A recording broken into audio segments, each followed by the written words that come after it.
Our next speaker on the panel is Dr. Sam Mickey. His talk will be entitled Ecofeminism and Dialogue, Intersectional and International Voices. Dr. Mickey teaches in the Theology and Religious Studies Department and the Environmental Studies program at the University of San Francisco. His work is oriented around interdisciplinary environmental humanities. Specifically, his research and writing integrate philosophical and religious perspectives on the dynamics of human-earth relations in the current era of unprecedented uncertainty and interconnectedness. Dr. Mickey is a co-editor of 3 books on ecofeminism, the first of which is entitled Ecofeminism and Dialogue, the second, Women and Nature, Beyond Dualism and Gender, Body and Environment, and most recently, Literature and Ecofeminism, Intersectional and International Voices. Dr. Mickey earned his PhD from CIS in 2012.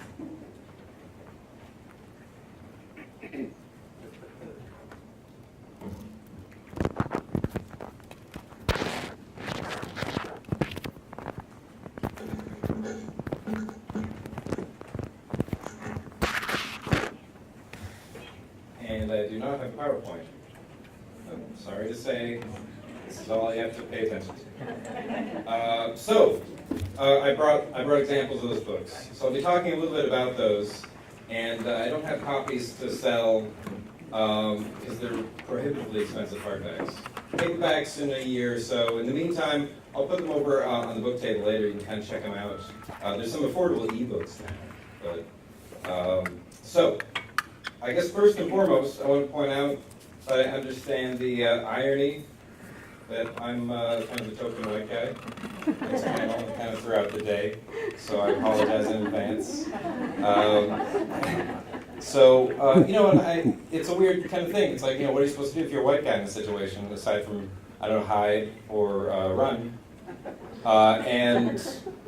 You kind of have 2 choices, right? You're either going to be a hypocrite, right, somebody who has a very ironic position, or you're going to be cynical about that and not engage. So, faced with the choice between being a hypocrite or a cynic, I choose hypocrite. But a sincere hypocrite, a sincere one. So, maybe irony is the mood appropriate to our current ecological moment, and that purity politics and the ethics of purity really aren't working. So, thinking about irony, thinking about these kind of twisted rhetorical moves and the moods that go with them, that's one of the things that really got me interested in ecofeminism in the first place. I should say I don't call myself like a male feminist. I don't do that thing. That's kind of a weird move, and I've met some of those guys. Some of them are pretty suspicious. I don't necessarily claim it as like an identity, right? It's something I speak from in terms of alliance or solidarity or kinship. But I don't necessarily say I am a feminist, I am an ecofeminist. But I wouldn't repudiate the label either. So feel free to call me that if you want. I have a kind of ambiguous relationship with all this. But it's something that's always meant a lot to me. So I guess before I say much about these books, I'll say a little bit about my way to ecofeminism.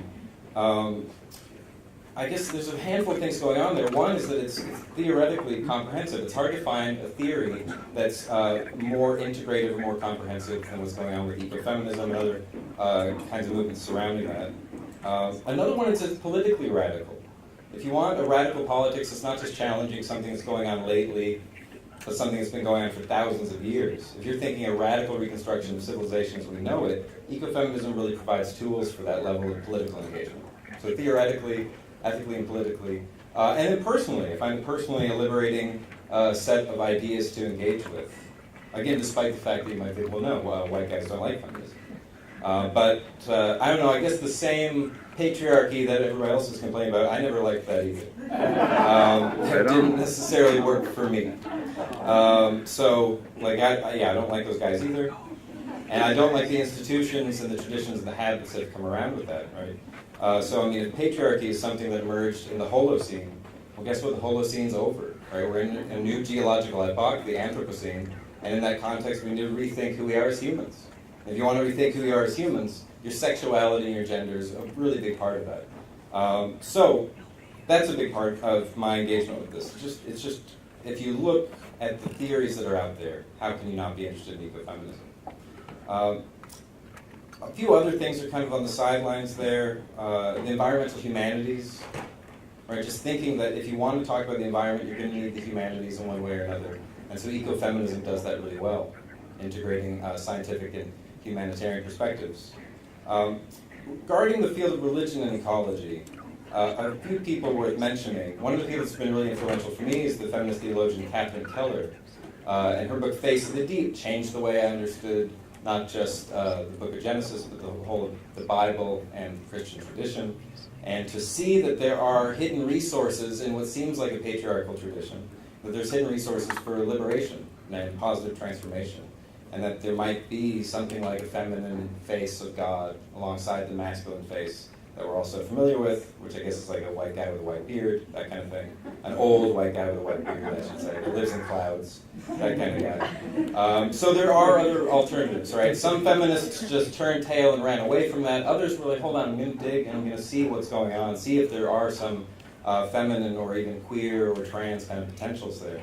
So she's a great example of that. We already talked about Rosemary Redford Ruther.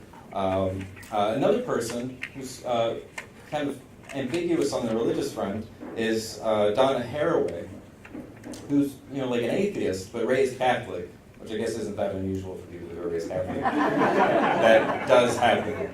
But for her, she's like, well, okay, I don't necessarily believe in that old white guy with the white beard in the sky, but I do have a sense of sacramental consciousness, right? The sense that Catholics have indelibly stamped on them, which is that the word is the body, right? And that the bread is Christ.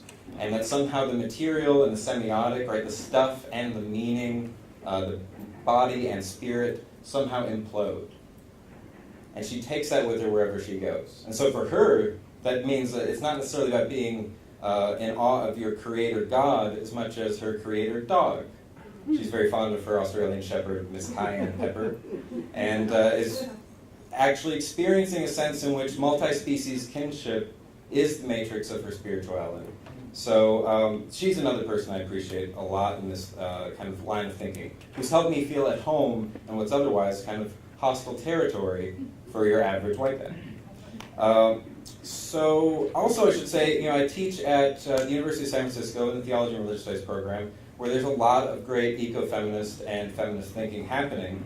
Vijaya Nagarajan, who you'll hear from in a little bit, is here, and she's been a great voice in that regard. Also Lois Lorenzen, who, along with Heather Eaton, published an anthology on ecofeminism about 14 years ago called Ecofeminism and Globalization, which is still one of the best anthologies on ecofeminism, especially from a global perspective, not just like a United States perspective. So I happen to be in a place where there's a lot of great feminist and ecofeminist thinking happening. So I'm really thankful for that. I should also say that my beloved partner and fiance, Kim Carfor, is a constant companion in my feminist thinking. We generally spend every morning getting really angry for a couple hours, and a barely restrained anger, and at some point we're like, I think we should probably stop. That's part of our spiritual practice, is checking the news and being infuriated, but doing it together. On that note, you can find joy in really being a killjoy, right?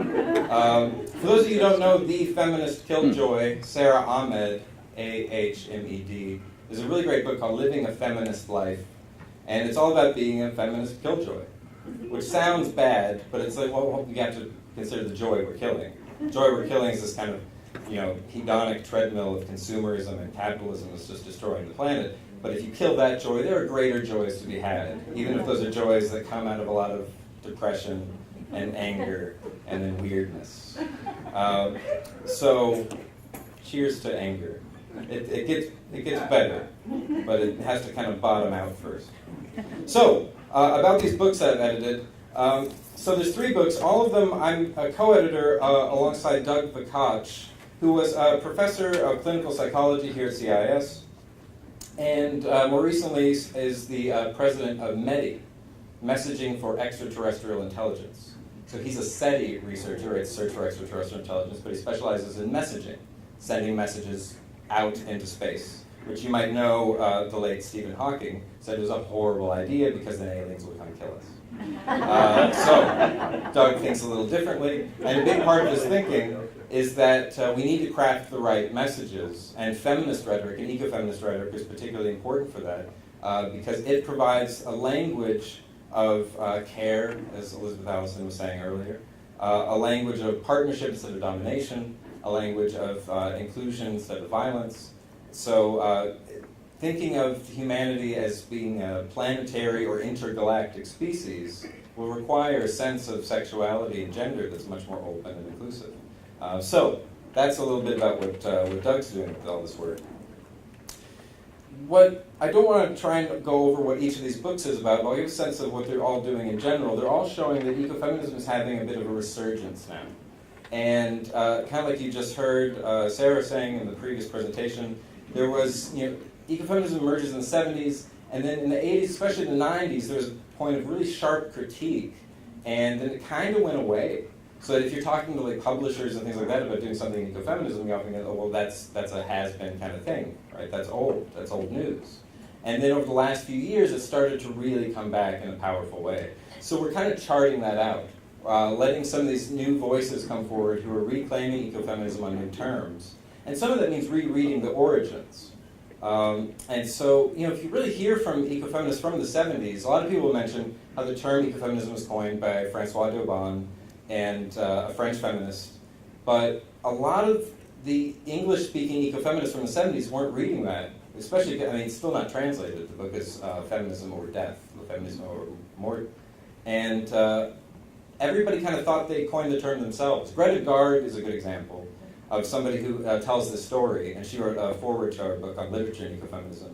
And she says she was at a conference in the mid-70s, and she says, hey, I had this thing, it's like an ecological feminism. I call it ecofeminism. So I was like, well, that's what I say. That's the thing I call it. And so everybody was talking to each other, and all these women talking about kind of noticing intersections between like animal rights or animal welfare work with feminist work and with environmentalist work, and noticing those parallels and thinking that we need a new radical feminism that has this sense of connection to non-humans, and call it ecofeminism. So it seems like the origin is actually really diverse and plural, which makes sense for a movement that's all about plurality. There's not just going to be one figurehead at the beginning. So we, still technically the first person to publish that word is François d'Aubin, but it's really a much more kind of open beginning to there's no male founder, right? The whole idea of who started the movement is itself kind of a patriarchal phallic question, right? So one of the things that we're really proud of with all these books is the diversity that we were able to assemble. Initially, it was just a call for papers for one book, and turned into 3 books because so many amazing papers were coming in. So with about 40 contributors across these books, we're representing 18 countries, 6 continents. I'll list the countries quickly, just so you get a sense. Ireland, Wales, England, Australia, South Africa, Taiwan, Canada, the United States, Brazil, India, Germany, Italy, Slovenia, Romania, Spain, Turkey, Estonia, and Israel. I was trying not to write anything. I was just like, we're trying to edit stuff, but publishers were like, well, you gotta say something, you're the editor. So I have little bits in here, but I try to write as little as possible. It's really just amazing to see all the different work that's being done. And I guess a couple things to think. What exactly was the critique? And then how is ecofeminism coming back? The main point of the critique was something like essentialism, the idea that women and nature are inherently connected. And people think, well, yeah, I see how historically the exclusion of women from the public sphere has paralleled or intersected with the exclusion of animals and non-humans from moral consideration. It's the same exclusion, same kind of logic of domination underlying both of those. But then the way that some early ecofeminists articulated that, people were worried that that was locking them into those roles, as if to be a woman you have to be more natural than cultural, and that you have to embrace that natural side, and you can't really get involved with other things without having that foundation.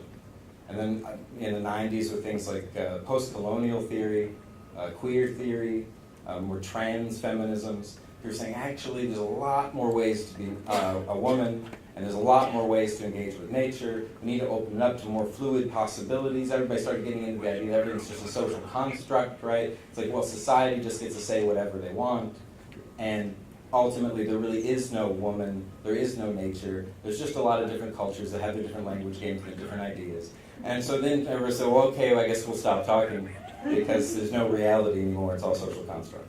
So it's a bit of a mess. But the important part of that was to open up spaces for non-binary modes of gender expression and sexual orientation, things that don't really fall in the either or of masculine or feminine, male or female, right? So there was some positive developments there. One of them was to really challenge the ethnocentrism of a lot of ecofeminism. It was kind of like a white woman's movement. It turns out there's a lot more women, so that was an important part of it. And to really think that ecofeminism is coalitional, then it's got to be building coalitions with the LGBTQ community. So queer theory, postcolonialism, those were really important critiques, but at the same time, kind of threw out the baby with the bathwater a little bit, and we lost some of the important insights ecofeminism had, especially that kind of realist insight that there is a real world. There really are bodies that are sexually differentiated in ecological and evolutionary relationships. So we need to include science, we need to include a sense of the real material world. We can't just get stuck in social construction. So, a good person to know in that regard for all that kind of social constructionism is Judith Butler, who is really important work, or thinker for all queer theory. And was here, at UC Berkeley up until a few years ago. It's now Columbia. So she was really one of those people who was instrumental in all those critiques. Or like Gayatri Spivak in terms of postcolonial theory, a really important voice to help deconstruct a lot of those the dualisms, the essentialisms. So that's what the critiques are about, loosening things up. So then how does it come back? Ecofeminism comes back as a lot of other movements start to do what ecofeminism was doing. A good example is the very term intersectionality. Intersectionality comes out of Kimberly Crenshaw, a 1991 article on mapping the margins. Crenshaw, mapping the margins. I'll say that over and over. Don't listen to me when you could be listening to Kimberly Crenshaw. So the idea of intersectionality being the fundamental insight of ecofeminism, that there's multiple kinds of oppression and they intersect, not necessarily parallel, but they intersect. So that the way speciesism is structured, right, human superiority complex, anthropocentrism, that it's structured with the same logic that you have with classism, right, the logic whereby the rich exploit the poor, or racism, the logic whereby white supremacy marginalizes and excludes people of color. So racism, classism, sexism, speciesism, they all have this underlying logic of domination. So intersectionality brings that back into discourse. People start realizing that we can talk about intersecting relationships between oppression without assuming that when we say woman, that we mean the same thing for all women in all times, all places. Like, of course, what a woman is in one tradition is different than what a woman is in another, but we can still talk about some intersecting patterns. So intersectionality, intersectional analysis is a pretty important part of what's bringing ecofeminism back. Another one is a movement called posthumanism, where people realize that the human of humanism is worn out. It's an idea that was maybe developed kind of like 2,500 years ago, and ... mass extinction. So that human is kind of like a line drawn at the sand on the edge of the beach and it's getting washed away. We're rediscovering something new about ourselves now, which is that we're not human as opposed to non-human, but we're human as solidarity with non-humans. That right now there's non-humans teeming all over my body, inside my microbiome, right, all the gut flora and bacteria I have to deal with on a daily basis, and they have to deal with me. And so you can't actually abstract a human away from their entanglements with non-humans. So what it means to be human is to be solidarity with non-humans. So post-humanism, although all the posts, right? Posts. So another movement that's kind of similar to that is called new materialism, and they're making a similar point, that what we thought of as the relationship between nature and culture, or meaning and matter, is actually much more complex than we thought, and that we can start to talk about the material world again in a way that doesn't see it as just passive, inert stuff, but sees it as active, lively, meaningful, and you start to get a sense that to be a human being is to be not just an isolated self, but an ecological self. A lot of early ecofeminists were talking about that, and then new materialism brings it up again, and kind of sometimes pretends that they invented it. And ecofeminists are like, we're doing that for a long time. You gotta give us credit. And some of these new materialist feminists, right, a lot of them are in fact, feminists. Stacey Alaimo is a great example. Alaimo. there are people who grew up with ecofeminism and realized that the term had so much baggage that they kind of dropped it. And they're like, just call me new materialist feminist or something. Just don't call me ecofeminist, I'm not trying to confuse you. So that's another important movement that really brings ecofeminism back. Another one, environmental justice. I'm hearing a little bit from Carl Anthony, that's such a great example. Environmental justice, again, recognizing that there's intersections between classism and racism. So you get the sense that there is a way for ecofeminism to enter into this larger discourse and to see that all these different forms of oppression are interlocking, and that if you want to fight one of them, you got to fight all of them. So this larger coalitional ecofeminism is emerging. It's all about building alliances across differences. It's not just about women fighting their fight. It's about everybody fighting the same system of oppression that's making life miserable around the planet. So one thing that's really, I think, in all three of these books, really key is a field called ecocriticism that you haven't heard of. You're missing out on some really fun research. Ecocriticism is like critical theory. It's about analyzing different forms of oppression, critiquing them, reconstructing them. But it's also about literary criticism. It's about changing the way we speak and the way we read. And to make sure that when you read, that you're always reading non-humans. I mean, at the very least, right, when you read something off of a page, even if it's a screen, you're reading it off of non-humans. Don't forget to see the tree in the paper, or the oil in the plastic of your screen. But also, every word is always tangled up with a history of human to non-human interactions. So one of the exciting things has been the emergence of feminist ecocriticism. And again, you can see how that's almost ecofeminism. So feminist ecocriticism has shown up a lot in the last 10 or 15 years, and people showing that if you want to speak, you have to speak in terms of sex differences. That's always there. There's not a word in any language that doesn't have some sexual difference implicated within it. So learning to speak, learning to change the way we speak and the way we listen, the way we think and we feel. That sense of language is really crucial. If not, then why write books about it, right? So ecocriticism. One other thing, I don't want to say too much, so I want to leave lots of time for questions later. Another person I want to mention, I'd be remiss if I didn't, is Whitney Bauman, B-A-U-M-A-N, who's really a great scholar of religion and ecology, but specifically when it comes to studying the relationship between sex and gender as it intersects with religion and ecology. And Whitney's done a lot with mixing ecofeminism with queer theory and showing that those don't have to have the antagonistic relationship they had in the 90s. We can actually build a lot of alliances there. And specifically, there's a nice little book that just came out a few months ago called Meaningful Flesh: Reflections on Religion and Nature for a Queer Planet. So it's free online, can't get better than that. You can donate, I guess that'd be the better thing. That's what's better than that. It features just a handful of articles, but it's a really good example of how ecofeminism is entering into this larger coalition with queer theory, with trans feminism, with justice, with critical race theory. And you start to see this larger movement of movements emerging.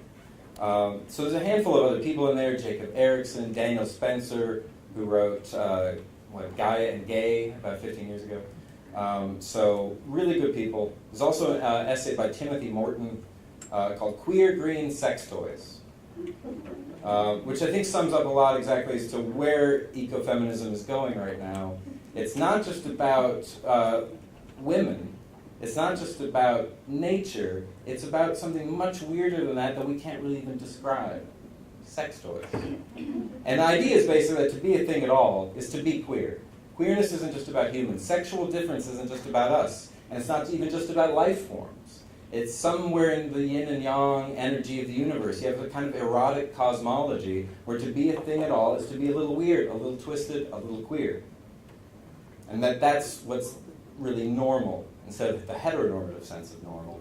We have a new sense of normal, that abnormal is normal. That to be a thing at all is to be queer. And to be green, in the sense of being ecological, in the sense of being relational. That there's no thing that exists that isn't existing in relationships. That to be at all is to be with. So not only is everything queer, everything is green. And the idea that everything's sex is because, well, it seems pretty obvious. Have you ever seen a thing that didn't look sexy? If so, think maybe you're looking wrong. And so you can even see right now the way that this podium is kind of making some moves with the floor. And there's all kinds of friction, there's all kinds of foreplay. When things are coming together, even when they're staying apart, it's all part of some kind of erotic dance. So things are queer, things are green, things are sexy. But they're also toys. Play is fundamental to the universe, right? That, there's some kind of balance between order and chaos that doesn't always make sense, but there's some room, there's some give, kind of like the play in a steering wheel, right? Not just humorousness, but a little bit of give, a little bit of wiggle room. So one of the things that you hear from ethologists for studying animal behavior is that animals learn their moral codes by playing. You see this when two dogs are playing with each other, they're kind of nipping at each other, one will nip a little too hard, and the other one's like, hey, stop it. And they're learning what nip is a little too hard of a nip. They learn what bite is too hard of a bite, and what bite is just a fun bite. And they do that by playing. And we actually learn through playing. The weird connotation there is maybe we don't always need to care more. I mean, I know some of my students have that sometimes. Why should I care?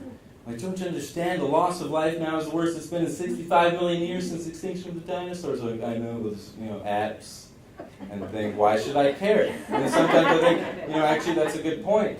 Maybe I'm laying so much care on you. That's actually a burden in a way. Maybe we could be a little careless, a little carefree. And in that space, we can kind of act like we're playing a little. And in that space of play, learn the social codes that we need to live in the Anthropocene. If we're going to learn how to belong together, to see Earth as a place of belonging, not a place of belongings, then we're going to need to have a sense of fun, and not just a sense of prohibitive and imperative statements. Thou shalt not and thou shalt. Like, that seems to have not worked for the last 50 years in environmentalism. So I'm going to go ahead and call it on that one. The prohibitive imperative statements aren't working. What might work, I guess, in terms of grammar would be the optative mood, the kind of like, if only, right? A more aspirational sense of what we could be together. And if you want to figure out what we could be, I don't have an answer for you. I don't have a program or a plan or a system. Certainly not a system. All I have is the possibility that I'm open to playing, open to working it out with you in a kind of giving, reciprocal manner. So treating everything like queer, green sex toys, then, is a way of learning to play together, to become human. For the first time, really, since the last time we did it, wasn't really human for everybody. It wasn't about humankind. It wasn't about Homo sapiens. It was about wealthy, white, landowning, able-bodied, cis-het males. That's a very narrow definition of human. So we're at a point now where we're reinventing the human at the species level, as Thomas Berry says. And if you're going to do that, live in a world of queer, green sex toys. Thanks.